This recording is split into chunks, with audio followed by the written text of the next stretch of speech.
Assalamu alaikum. You're watching Views and News, and I'm Faisal Rehman live from our Islamabad studios. Today we'll be talking about a very important subject, and that is about the Pakistan-Afghanistan relationship, its future, and the current issues that Pakistan is facing. As we all know, that Pakistan very categorically has mentioned that Afghan soil should not be used against any country, in particular against Pakistan. But if you look at the recent wave of terrorism that took place, in particular in Balochistan, one day 7 of our soldiers were martyred, and after 2 days 5 more were martyred, including an officer as well. But since the valiant and brave soldiers of Pakistan military, they made sure that the elements that are involved in those terrorist activities should be eliminated, and they did eliminate them.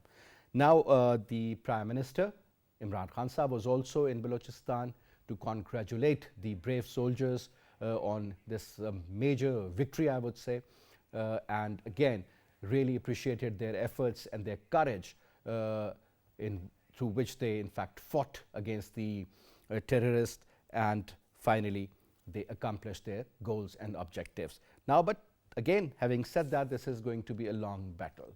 As we all know, that whatever we expected from the Afghan Taliban, it isn't happening. A lot of people believe that the TTP, the Tehreek-e-Taliban Pakistan, has close ties with a couple of very important members and groups of the Afghan Taliban. Now, Pakistan has asked the Afghan Taliban to ensure that their soil should not be used against Pakistan, and these terrorists should be taken care of. Now, where will it lead? The kind of expectations that we have regarding Afghanistan, and the kind of approach that we have adopted, I think it has to be reconsidered. Now, to talk about this, let me quickly introduce you to our panelists. We have with us Lieutenant General retired Naeem Khalid Lodhi Sahab, former Defence Minister. General Sahab, pleasure to have you in the show, sir. Thank you so much for your time. And we'll also be talking to Dr. Ejaz Akram Sahab, who is an expert on international relations. He's going to join us shortly. And also Shaukat Paracha Sahab, who's a senior journalist. He is going to join us in a little while as well in the studio. But let me put the first question to you, General Sahab.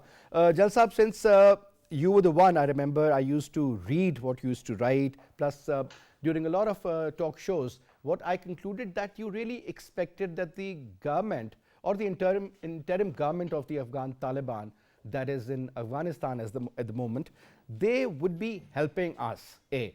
And secondly, this is good news for Pakistan. And at the same time, what we learned that the Indians were pretty much annoyed with this current regime. They had no connections with them whatsoever. But what we have witnessed, sir, that instead that things should have cooled down on the bordering areas, unfortunately, what we have observed, it's the other way around. Now, the attacks from the Tehreek-e-Taliban or other Baloch insurgents, these attacks, they have multiplied over a period of time. General Sahab, your take. Yes, first of all, I must reiterate that I'm still of the same view, that it is good for Pakistan that this new government has come and Americans have gone and Ashraf Ghani has gone.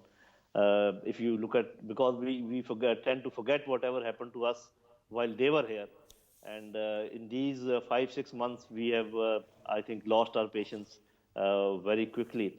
Anyway, the first thing I would like to say is that hain ko aqab kuch nazar aate hain kuch. Once I was doing my engineering, whenever we came across a very complex problem, we used to say that let us do it ab initio, from the basics. So the basic of international relations are the interests. And if we just count the interests of various entities in this region, I think the picture will become very clear. The first question is, who is not happy with Pakistan getting closer to China? Who is not happy or if there's any progress in CPAC or Gwadar, etc.? Who would not like Afghanistan and Pakistan to have good relations? And who would not like to have Iran and Pakistan having good relations? Now, these are the basic questions which actually, indicate at the interest of various countries and entities. Secondly, this Afghan dispensation which is there, they are there for the last 5 to 6 months. We know very well that there is no political stability as yet. There is no economic stability. Their governance is in shambles. The world is waiting for their collapse. At least half the world is waiting for their collapse, and the other half is not doing enough to make them stable and all that. With all these things in view, and then also keep in mind that the very well designed and organized attack which went there in Panjgur and Noshki, one was close to Afghan border, the other was close to Iranian border, and so they killed many birds with one stone. Telling the world that this place is not safe, telling them that the things are happening via Afghanistan and also via Iran. And then there was this firing incident on our soldiers where we lost 5 of them. I do understand we have the right to say what we have said to the Afghan government. They have to be responsible. They must ensure that there are no attacks from their soil. But then first look at the writ of your own government on your own soil. A very regular government with a large army. And what happened in Balochistan a few days ago? And still, once so many people they gather and they block a road and they block a city, so what happens? So before really pointing fingers to a nascent government which is just 5 to 6 months old, and forgetting all that which was happening to us 20 years back, and also forgetting your own writ in your own country, I think it is a strange argument. I don't buy that. All right, now, Paracha, thank you so much for your time, sir. Now, since the question that I had put to General Sahab was that Afghan Taliban, when they took over, we all thought that things will cool down on the western border. But it's the other way around. General Sahab has a very strong argument that despite that we are having a proper government with such a large army, still the writ of the government is always challenged in certain parts of the country. So we should not expect too much from the Afghan leadership at the moment. But Paracha Sahab, if you look at the kind of losses, whether you talk about the attacks, because when I looked at that particular visual, I was surprised to see the kind of weapons that were being used against the Pakistani military. There were snipers hitting our soldiers who had no clue where the fire was coming from. Now, this is something which wasn't happening before. There would be a suicidal bomb or something of that sort. Now it seems that a different training, or perhaps people from RAW are there, people from the Indian military is operating from the other side of the border. We all thought that maybe we have been able to eliminate them or they have run away, but things are not that simple. Paracha. Thank you very much. I think it's a real point of concern that if the NATO forces, ISAF forces, they have gone back, and the so-called anti-Pakistan elements in Afghanistan, if they have fled away, or the consulates of India, they have been shut down in Afghanistan, then why this all is happening? Correct. That is $1 million question. That's a question. And if the Afghan government is new and Afghan government cannot, ensure its writ, then should we count on counting our dead bodies both inside Pakistan and on the border? What should we do? I think the military spokesman that day, ISPR I'm talking, they made a very genuine statement that reflected my will even, that reflected, I'm sure your will even, that we expect the Afghan government, now whosoever is there, that's their responsibility that their land is not used against Pakistan. What's the difference between Ashraf Ghani government and Taliban government, and carrying forward your argument that the weapon now being used, they were not used at that time. Now that we are happy that everyone has gone away from over there, the handlers were still operating from Afghan, I'm talking of Noshki and Panjgur. So it could be a simplistic an argument, but what should be the strategy of Pakistan? If the Afghan government cannot hold them accountable or cannot establish their writ, should we follow a hot pursuit policy? Somehow we have to defend ourselves. Somehow we have to protect our boys, standing over there. Look at I mean, you cannot sit in the room where heater is on. Look at those guys, our Jawans standing where the snow is falling on all along on Afghan border, and then suddenly sniper shot is coming or other weapons are coming. It's not only that Noshki and Panjgur. Look at what happened on Kuram border. That they came in a horde of militants and they fired upon, and 5 of our soldiers they got killed. The question I can ask my government, that we were very happy that Taliban has taken over, 15th August will change the destiny now. But what's happening now? I mean, who will change this? I respect argument by General Saab that they are new, but this newness of them will continue up to what time? 2 years, 1 year, 4 years, 5 years, And if still raw, as you say, raw and others can operate, then what's the difference? I mean, these were the Taliban. We were told that they have the rate of around 60% of the area and 40% mainly urban area that was under the rate of Ashraf Ghani. Now, this 60% where Taliban had their own rate, now these attacks are from this 60% area. Correct, that's absolutely correct. So, who is responsible then? I mean, a very serious question. Our Foreign Office has very rightly taken it up, our military has very rightly taken it up, that at least Afghan government should ensure that their land is not used against Pakistan.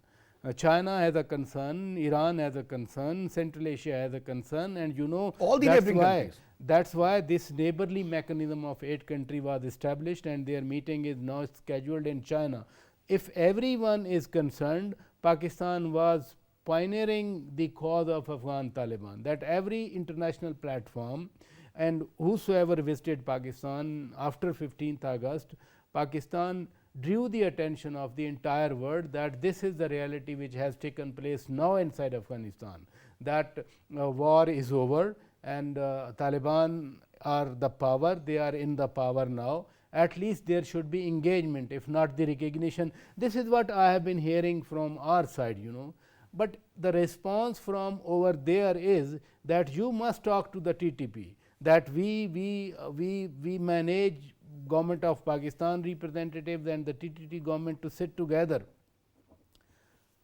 Then what's all for our government is supporting their cause, These are the serious questions that the government of Pakistan even has to give the answers to the population of Pakistan. If something was wrong in Pakistan, whether it was North Waziristan, it was Swat, it was Lahore or somewhere else, look at how huge price Pakistan had to pay to flush out these militants. Swat operation, General Saab knows, I think General Saab might be part of the whole arrangement, which was very rightly done, very efficiently done. Then North Waziristan operation Zarbiaz, and with the advent of General Bajwa Saab as Chief of Army Staff, Operation Raddul Fasad dismantle the sleeper cells of these people.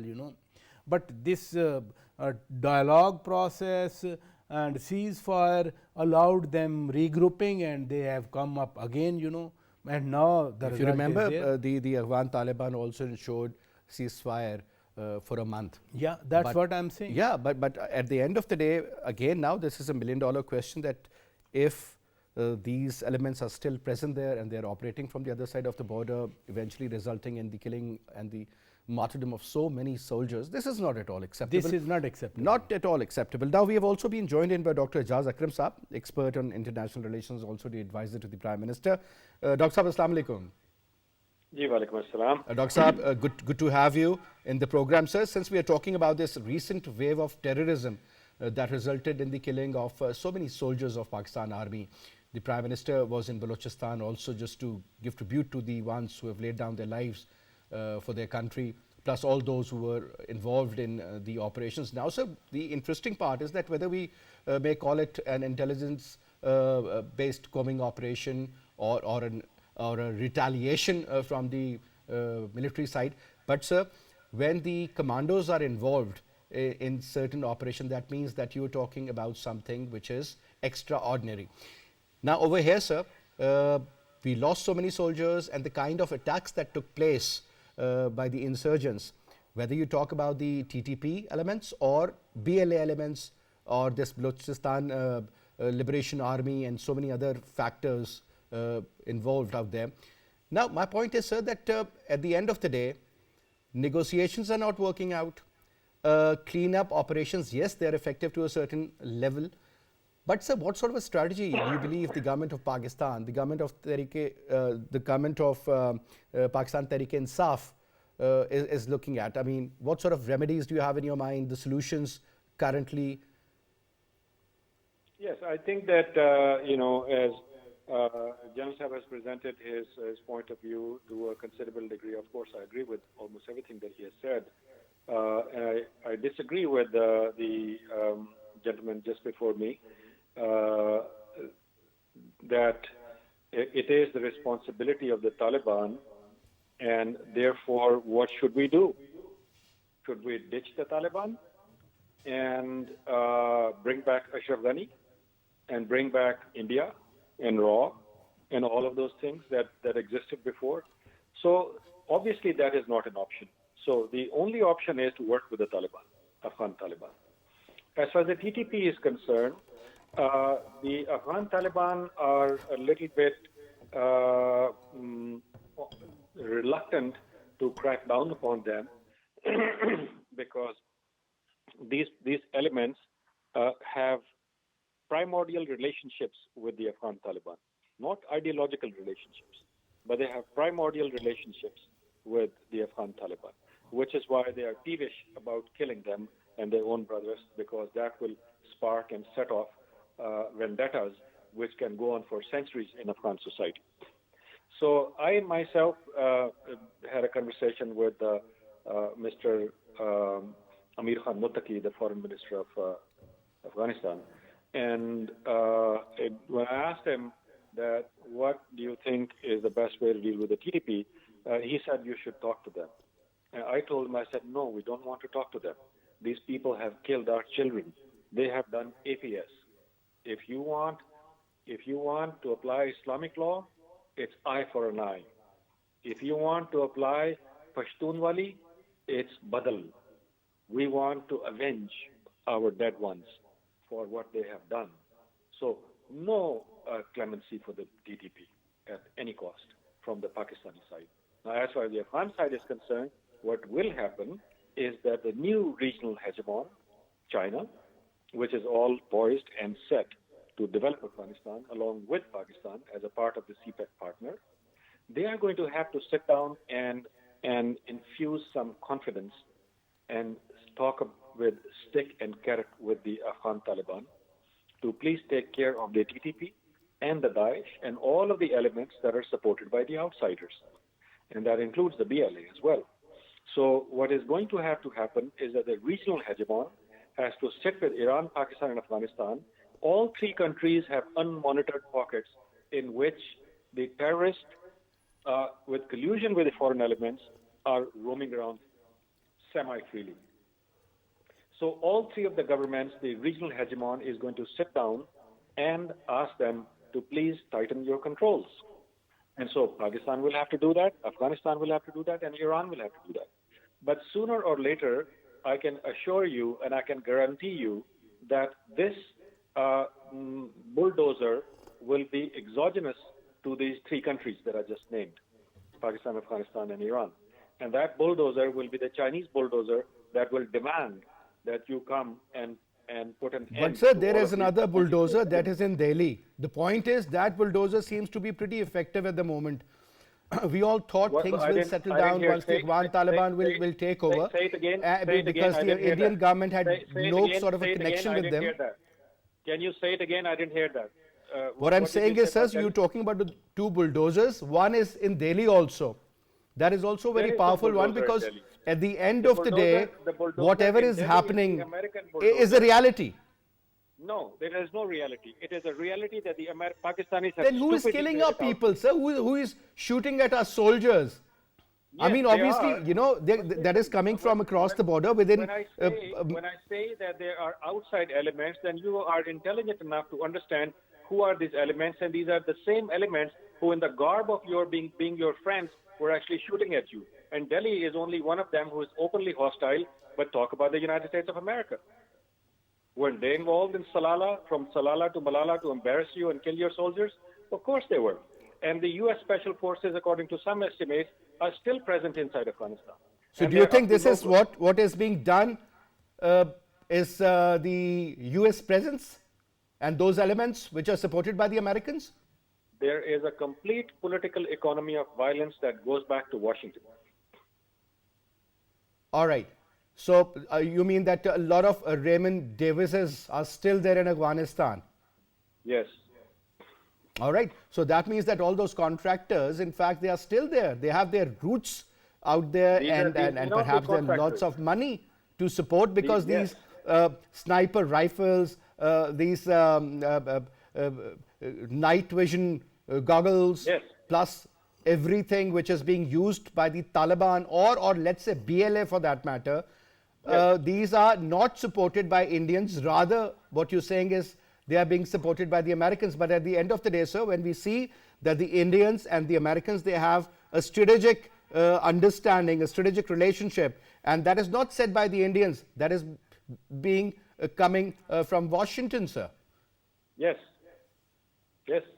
Now that's a very interesting element. So let me take the same point to General Naeem Lodhi Saab. Lodhi Saab, if the Americans are still present out there, that is of prime concern for Pakistan, sir. If you remember, Islamabad once was a city that had so many of these elements. Every third house in Islamabad, whether you talk about F6 or F7, they had their own setup out there. They had those walls covered with bomb-proof additional supports and everything. But once the government decided to take care of them, we did.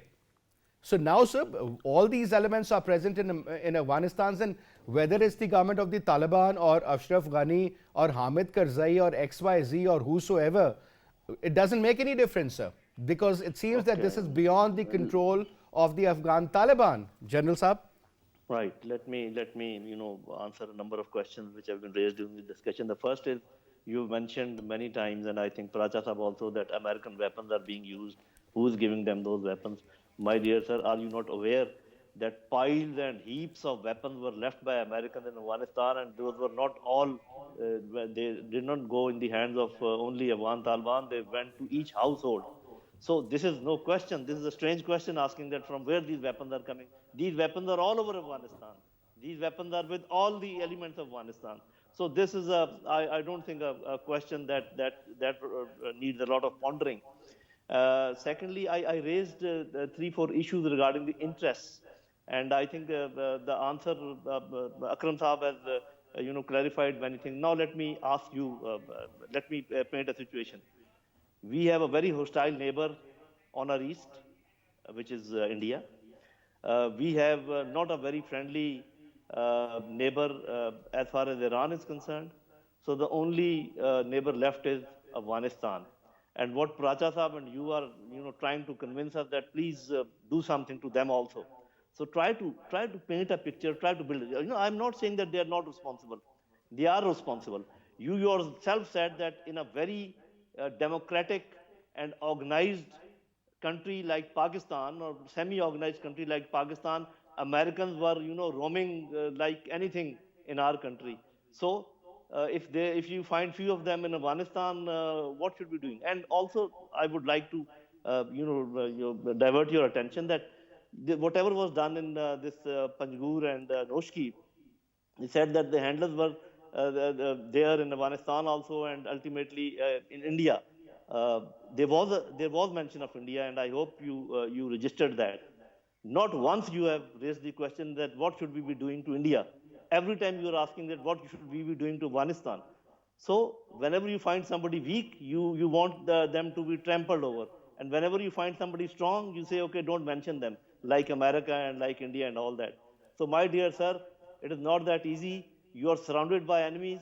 There's one side where we have some light at the end of the tunnel, and you are all suggesting that let us black out that also. This is a very sensitive issue. This needs a very elaborate analysis. Who is doing it? Who is doing it for what purpose? You just tell me one thing, and Paracha Sahab and you, sir. What advantage Afghan government will have by actually allowing and giving space to these elements against Pakistan? Just answer me this question and everything will be resolved. The answer is, sir, that what disadvantage will the Tehrik-e-Taliban Afghanistan will have if they go after the TTP and try to mend their ties with Pakistan?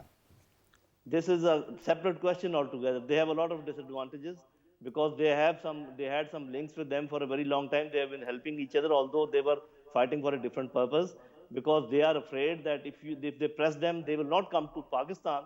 They will go and join Daesh. They will go and join ISIK. It is very simple to understand. So they are trying to make a via media somehow just to control them. But we should be clear. We have tried the talks. They failed. Now we are not. But Jalsa, whether it's one adversary or the other, whether it's Tehrik-e-Taliban Pakistan or it's Daesh or it's Al Qaeda or whatever, any bullet that is meant for our soldier, whether it is coming from a friend or a foe, it won't make any difference. I agree to that. And you must have noticed that during this visit of Imran Khan, the visit to China, within the statement it has been said that China, Pakistan will sit with Afghanistan and talk on certain issues. So what do you think would be those issues? So that is the right way of doing it. And secondly, this last incident in which fire came from across Afghanistan on our troops who were along this fence, there was a very strong retaliation from Pakistani side. We are not actually telling the casualties because we don't want to make it an issue. But Pakistan has decided that whenever there will be fire from across the border, they will go all out and hunt them out, whoever is doing that. And I think we should talk to the Afghan government that let us collaborate, and whenever there is any action against Pakistan, Pakistan will retaliate and they should have no objections. I am for that. Prasad, you would like to Yes, actually, a to couple Jalsa? of things that I want to respond. Number one, when you're talking to some advisor to the Prime Minister, I never said that Ashraf Ghani will be brought back or Hamid Karzai would be brought back. What I was emphasizing is that Afghan soil should not be used against Pakistan, and whatever the government is there, it is their prime responsibility, as they have been promising or elaborating. Now, General Saab has an answer. General Saab has an argument, valid argument, that since they are new, they will take time. My question is basically that it's not a question of being new or being old.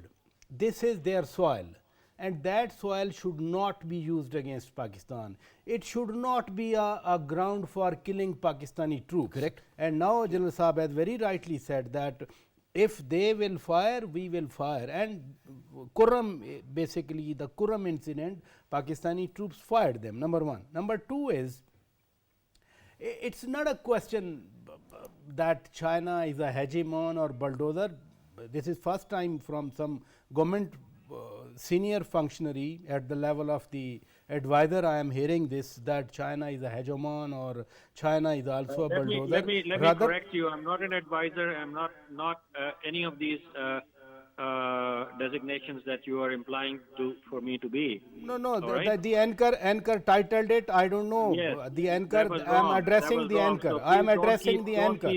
Yeah, please don't keep harping on that. Let me just tell you that. All right, Okay, sir. okay. If you are not advisor, okay, but anchor address you as an advisor. That's why I am said. So China is, to us, China has been a stabilizing factor in this region, whether it was in the South Asian crisis or with Afghanistan, and there is a good coordination between China, Pakistan. It has been when even Ashraf Ghani was there or Hamid Karzai was there, there has been trilateral arrangement between China, Afghanistan and Pakistan, and even during the visit of the Prime Minister Imran Khan to China, it has been agreed that foreign minister of the three countries, they will meet and they will talk about the security issues or other issues, as General Saab has pointed out. So to me as a Pakistani, I'm talking of my person, I never consider and I don't consider China as a hegemon trying to engulf this region. Hegemon is sitting somewhere. We all know who is hegemon. Okay. Secondly, China, Pakistan, I believe they can contribute for the development of Afghanistan. China has a huge, liquidity, huge funding.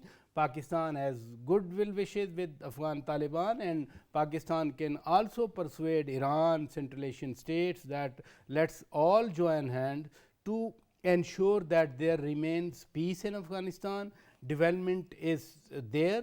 The humanitarian crisis does not go beyond, beyond any up to any disaster.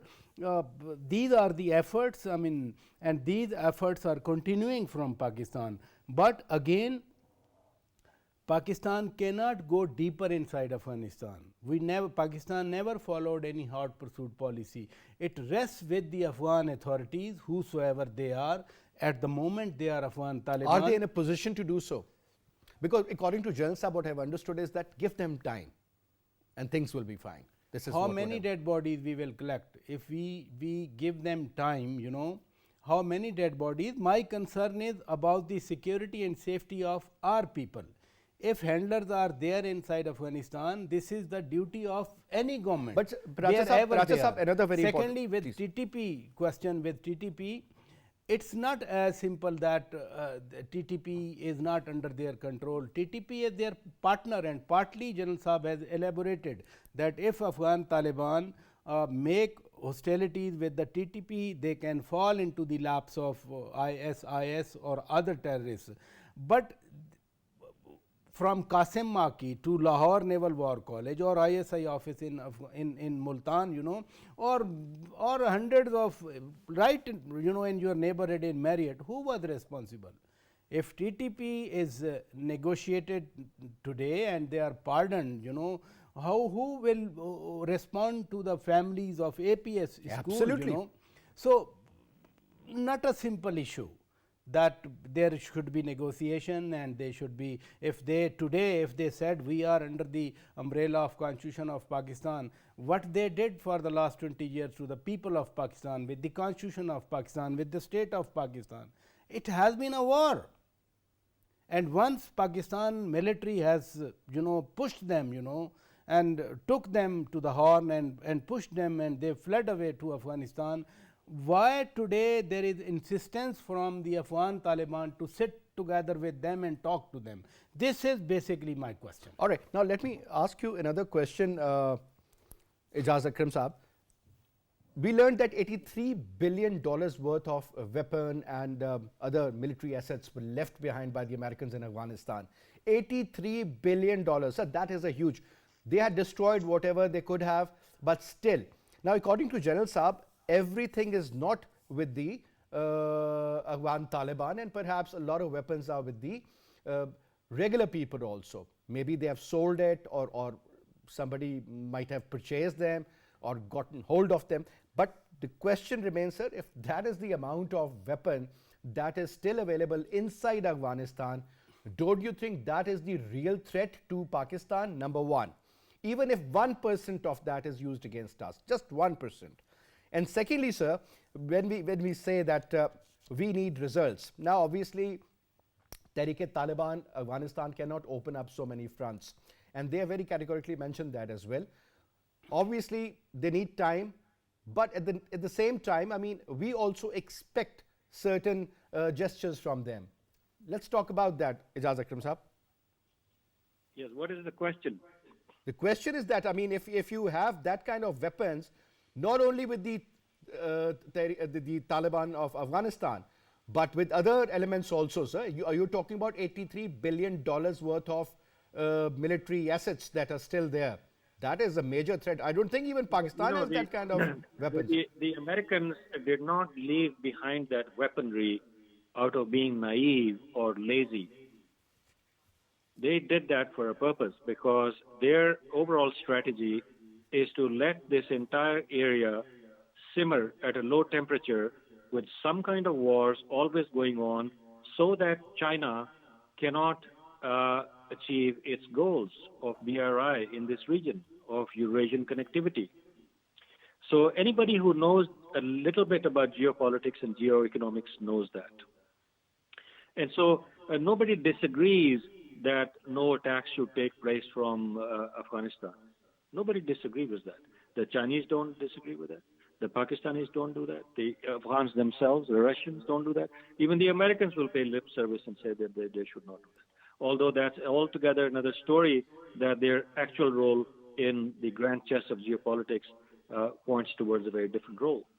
So, so as far as these weapons are there, now if you could probably steer the discussion towards what should be done, rather than just going back and forth and reprimanding what is going on. We all know that what's going on is bad. The question is, what are the policy options the Pakistani government has, and is it strong enough to strengthen? Is it strong enough to exercise these policy options? So I think that in the aftermath of the Prime Minister's visit to China, Pakistani government is under renewed pressure. And so it now remains to be seen how well, and it's not just the government, it's the state that is under enormous amount of pressure. And it remains to be seen how well they can deflect this pressure and take the country in a direction where our real national interest lies. And right now, what is being done is the country is being given a sideways push to adopt a direction which is actually not in our long-term favor. I will stop here. Now, coming to you, Jan Saab, obviously there is a report from the UN experts, and it says that terrorists enjoy greater freedom in Afghanistan now. So, if that is the case, sir, and if it remains the way it is currently, definitely that is a major threat for Pakistan. We all thought that the western border is going to cool down so that we can focus on our eastern border. But, sir, nothing major has changed, number one. And secondly, when you talk about the time period, sir, that 6 months, they're not enough. They took charge on the 15th of August. Today is the 8th of February. So how much more time do you think should be given to the Afghan Taliban? Because they haven't been recognized yet as a government. There is no Western support yet there for them. I mean, looking at the current equation, don't you think that things might get worse from here, sir, rather than settling down? Okay, first of all, how much time they require? If there has been a policy of destruction of Afghanistan for the last 20 years, and why I say it was a policy of destruction, because even after staying there for 20 years, 75% of the budget of Afghanistan was coming from foreign aid, which means that they failed to make Afghanistan self-sustainable, and they never wanted that. I agree with Ejaz Akram Saab that the purpose of American was to keep this area under turmoil, and still they are pursuing that purpose. So if I have to make an assessment, that their policy for 20 years was to keep it destabilized, and even once they are not here, they are pursuing the same policy, and they are a superpower, and they have a very close ally in the region, India, which is abetting and doing all this. I think it at least give them 2 years to get settled as far as political settlement is concerned. Give them 5 to 6 years for economic settlement. After all, this destruction of 20 years I'm talking about, and then let there be some economic activity. Let there be some political activity, and then this problem may get resolved with the passage of time. And I keep on referring to our own situation. How much writ of the government is there in Pakistan? We should keep that thing in mind. And secondly, I asked the question that once we know that India is also behind it, so why are we only talking about Afghanistan? Why don't we talk about India, that we should also do something to Indians also? I agree that we can ask Afghan government Sir, if that things please. were in my hand, I would have bombed every part of India. This is what I'm saying. This is what exactly I'm saying, that whenever you find somebody weak, you want to put a bulldozer on them. And whenever you find somebody strong, you don't talk about it. Anyway, what I want to say is that we should negotiate with the Afghan government. We should talk to them that, okay, if you can't handle it, let us handle it collectively. And I would even go what Paracha Saab is saying, that let us go for the hot pursuits with the permission of and with the connivance of Afghan government. That is possible, and that might happen also. with the passage of time. We can give them air support if they want to deal it themselves, like Daesh or those Tehreek-e-Taliban Pakistan elements, those who don't listen to them. We can help them to overcome them. But yes, we have to talk to them. They are responsible. That is all right. But look at their prowess, look at their capacity. And again, I'm telling you, compare them with Pakistan and look at the Pakistan's capacity. So they will do it. They will take some time. We are being very impatient with the only side where probably we have some, some potential for peace. I've told you that other two sides are already black. So what you people are suggesting, both of you, Paracha Saab and yourself, you want the third side also be blackened. I don't agree with that. Prasaab, I want you to respond to that. Number one, General Saab is saying that we should follow the hot pursuit policy. Two superpowers, they got defeated in Afghanistan. Afghanistan is not a place that Pakistan should venture for. It is, I will again say, it's the responsibility of the government over there, whosoever they are. It was Hamid Karzai or Dawood or the previous governments never had the will but had the capacity. This one has the will but doesn't have the capacity. Come on, when the previous government was there, we used to say that they have the right only up to the presidential palace. In your shows, this was, exactly, we used to talk about it. Okay. So we used to say, the UN used to say that 65% of the area, the rural part of Afghanistan, that is under the rate of Taliban, Afghan Taliban. So where is that rate now? If they come on across the Kurram and they fire and they flee away, and I agree, I own General Saab's claim that Pakistan military also crushed these terrorists. I own it, we also heard so. But where are the rate of the Taliban over that 65%? And when we used to say that Ashraf Ghani was only up to the presidential palace or parts of Kabul, and now we have started saying that they had the writ and Taliban do not have the writ. Number two. Number three is nobody is blackening anyone.